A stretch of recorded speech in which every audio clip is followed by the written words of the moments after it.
When you look further to the data that is available, starting from where we have left, you can see that the vulnerable employment rate, which is actually pretty high for, well, even for the developed countries, it is around 10% and stayed more or less at the same way.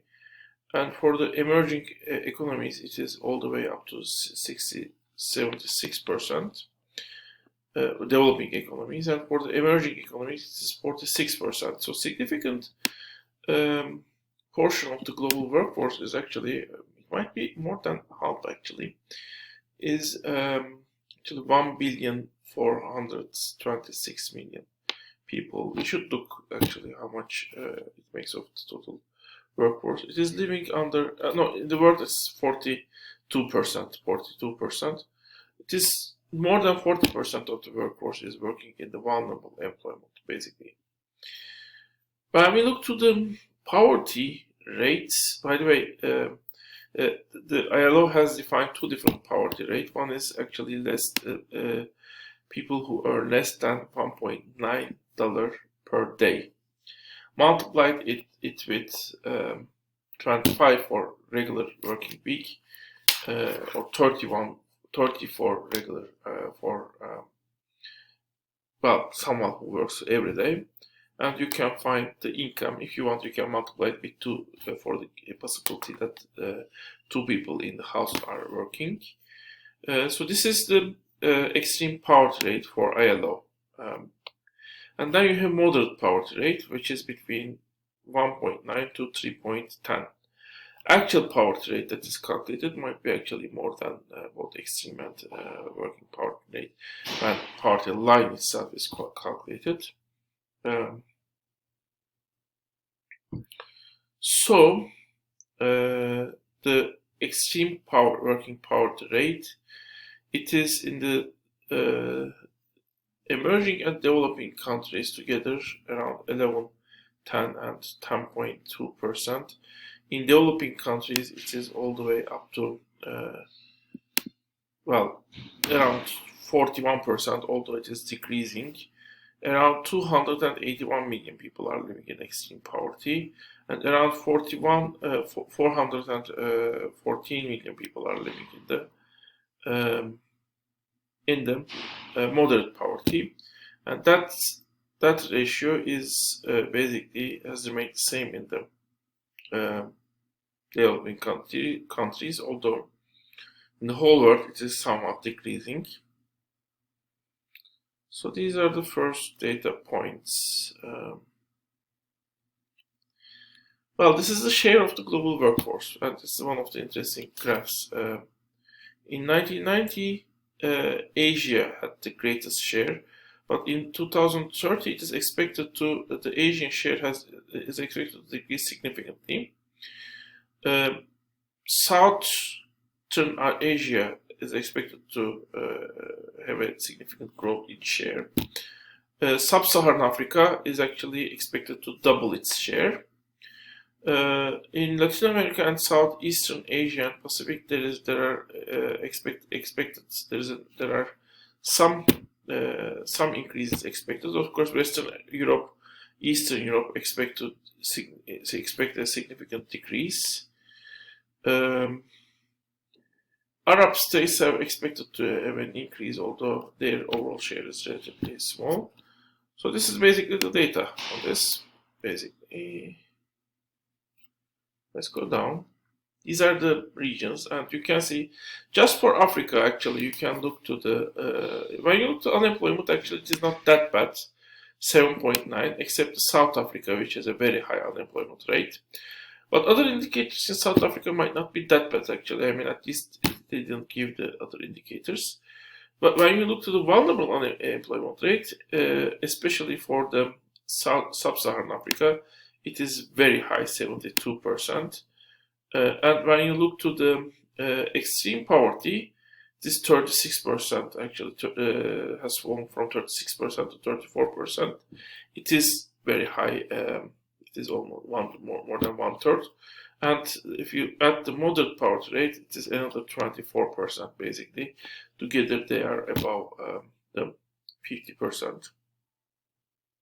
Actually, even get close to 60%. So let's go down Africa. I won't look to other countries. I mean, the same graph you can see also to other countries.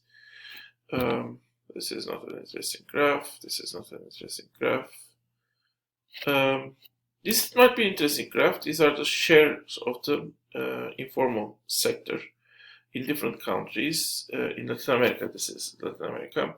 It can go all the way up to almost 90%, and the lowest country with lowest informal sector is informal sector just below the 30%. I mean, maybe 25%, around 25%. You can see.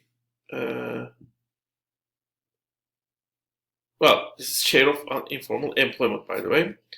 Interestingly, is some percentage of the informal employment also is done by the formal sectors, especially in Mexico. It's a very significant percentage. Part of it informal sector, part of it is made of the household, and you can see the differences. Although for most countries, the drastic amount is done by them, the informal sector, and households are a very small percentage. I mean, their share is very small. Let's go down. So these are employment share of different sectors. In Asia, I mean Southern Asia especially, you can see that agricultural sector is still strong, but in everywhere it is decreasing significantly. In Asia, it has decreased all the way from 51% to 20%.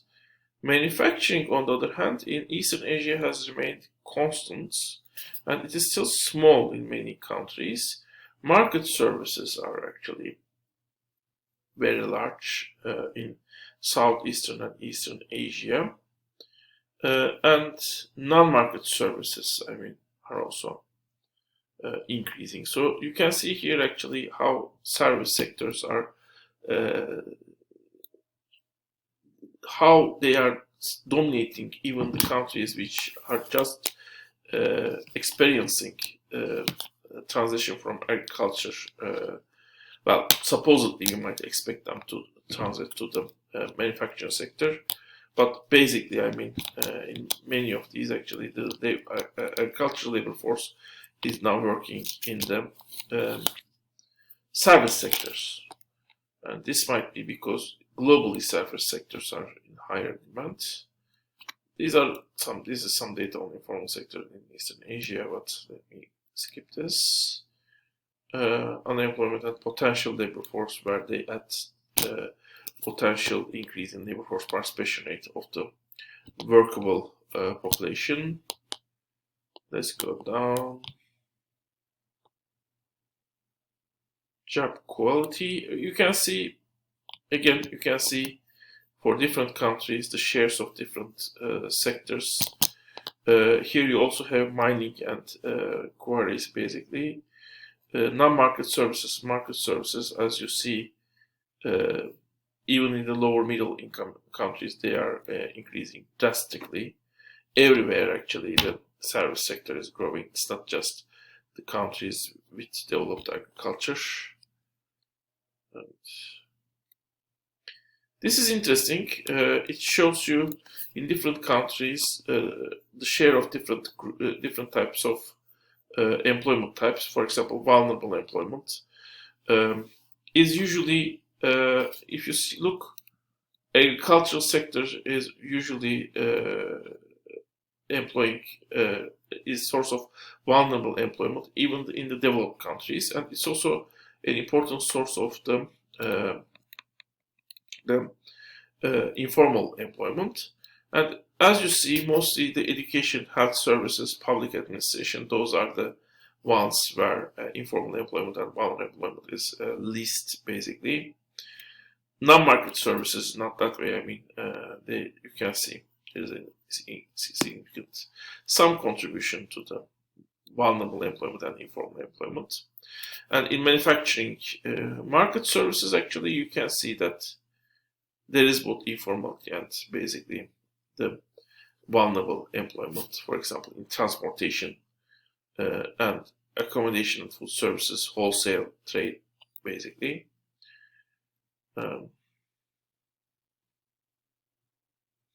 This is part-time temporary employment. You can see which sectors contribute to that. Again, agriculture is an important contributor. Although you have this time the education, healthcare, and social services, they also contribute in the pretty much everywhere they contribute significantly. And in developing countries, basically even manufacturing and construction is basically contributing, which means those sectors might just fire the workers when they don't need them, and just let them work as much as they need, basically.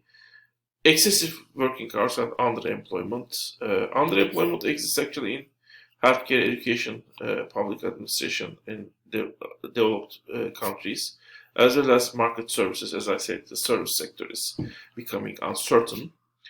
Although agriculture, mining, manufacturing, all sectors pretty much contribute to it. Interesting, the underemployment doesn't exist that much in the, let's say, developing countries, except construction. Excessive working hours exists in, well, all sectors except the bottom four basically, excessively. And the lower the income of a country becomes, the more it tends to have excessive working hours.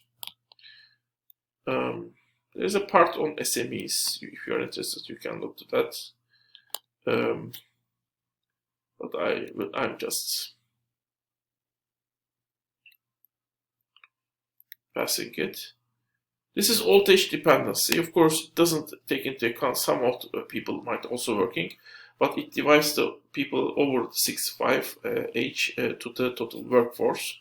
And as you see, especially after 2010s and 2014s, this ratio starts to increase, but not everywhere. For example, in sub-Saharan Africa, it is relatively more stable. And for example, in Arab states, it is more or less stable. But as people over 65 also able to work, I don't know whether this is completely something that, and age of the work labor force is also that to increase.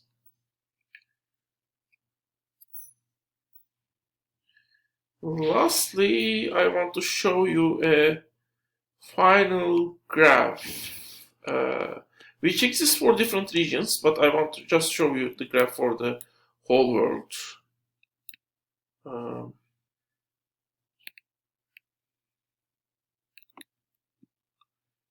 Unemployment rate, basically. Oh, here you can see total unemployment, labor force participation of the world especially is interesting. It has fallen from 64% to the 61%. So basically 40% of the global population is not part of the labor force. These are projections, by the way. Vulnerable employment, how it stands is productivity, working poor, productivity, you can see, I mean, their numbers. Productivity growth, it was mostly around 2%. It is, I mean, in last years there's a productivity growth, although it's relative percentage. You might say is small, although it's still significant. And you can see the employment, distribution of employment for between different sectors. Of course, these same graphs exist for whole regions separately, starting from Northern Africa, for example. I encourage you to look to them. But as far as this lecture goes on, I think this could be the end of this lecture. I hope to see you in the next lecture, and as always, I hope all of you will stay healthy.